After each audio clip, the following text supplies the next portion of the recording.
দেশি এবং বিদেশি সুনির্দিষ্ট দুটি বিষয়, তিনটি বিষয় নিয়ে সে আন্দোলন করেছে। সেই ক্ষেত্রে একটি হলো যে জুলাই সৈনিকদের দাবি দেওয়া। সুতরাং এই দাবি দেওয়ার ক্ষেত্রে কেউ তার বিরোধিতা করার কথা না এই সরকারের। বাকি যে দুটি অংশ সেটা ছিল তার বিচারিক বিষয়। একটি হলো ফ্যাসিস্ট আওয়ামী লীগ সরকারের বিরুদ্ধে তার বিচার চাওয়া, সেক্ষেত্রে তার সুনির্দিষ্ট একটি শত্রু তৈরি হয়েছে। দ্বিতীয়টি হলো ভারতীয় সাম্রাজ্যবাদের বিরুদ্ধে, ভারতীয় উগ্রবাদী সংস্কৃতির বিরুদ্ধে, বাংলাদেশের প্রতি তাদের যে আগ্রাসী মনোভাব, সে আগ্রাসী মনোভাবের বিরুদ্ধে তার একটা শক্ত সোচ্চার আন্দোলন ছিল। সুতরাং এটা স্পষ্ট যে আওয়ামী লীগ এবং ভারত এই দুটি সুনির্দিষ্ট জায়গা থেকে তাকে হত্যা করার নীল নকশা যে প্রস্তুত হয়েছে, তৈরি হয়েছে, এটা একটা প্রমাণিত বিষয়। বাকি বিষয়টা বাংলাদেশ সরকার এবং সরকারের প্রশাসন নিঃসন্দেহে তদন্তের মধ্যে দিয়ে, যেহেতু হত্যাকারীর বেশ কয়েকজন আত্মীয় স্বজনকে, সহযোগিতাকারীকে গ্রেপ্তার করা হয়েছে, বাংলাদেশ সরকারের প্রশাসনের এই সুনির্দিষ্ট একটা কৌশল রয়েছে যে সে কৌশল অ্যাপ্লাইয়ের মধ্যে দিয়ে সত্য উদ্ঘাটিত হবে এবং ভারত থেকে তার হত্যাকারীকে নিয়ে আসার যাবতীয় প্রসেসগুলো অবলম্বন করা হবে। ততদিন পর্যন্ত বাংলাদেশ সরকার, বর্তমান যে সরকার রয়েছে, সেটি ভারতীয় সরকারের সাথে, বিশেষ করে বাংলাদেশের দূতাবাসের সাথে সে ধরনের শক্ত অবস্থান নিবে, আমরা এটা প্রত্যাশা করি। এতদিনও যে তার হত্যাকাণ্ডের যে যারা জড়িত সরাসরি তাদেরকে গ্রেপ্তার করা হয়নি বা তাদেরকে ফিরিয়ে আনা হয়, সেই বিষয়ে আপনার মন্তব্য কি?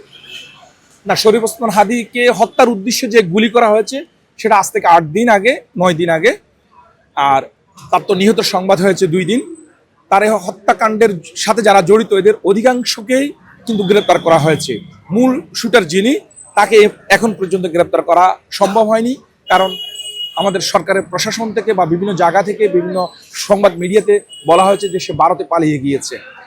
এটা হতে পারে একটা কৌশল, হতে পারে সরকারের, এমন হতে পারে সে এখনো বাংলাদেশের ভিতরে রয়েছে।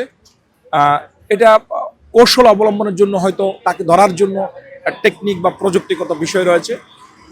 যদি সত্যি সে ভারতে চলে যায়, এটা স্পষ্টভাবে প্রমাণিত হয়, নিঃসন্দেহে ভারতীয় দূতাবাসের সাথে বাংলাদেশ সরকার একটা শক্ত অবস্থানে যাবে।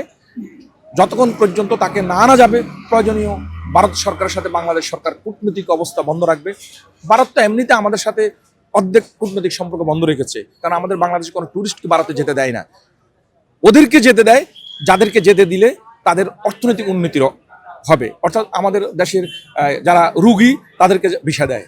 বাংলাদেশের জনগণের এই যে রুগী ভারতে যায়, এখানে 50,000 কোটি টাকার একটা বাণিজ্য রয়েছে ভারতে।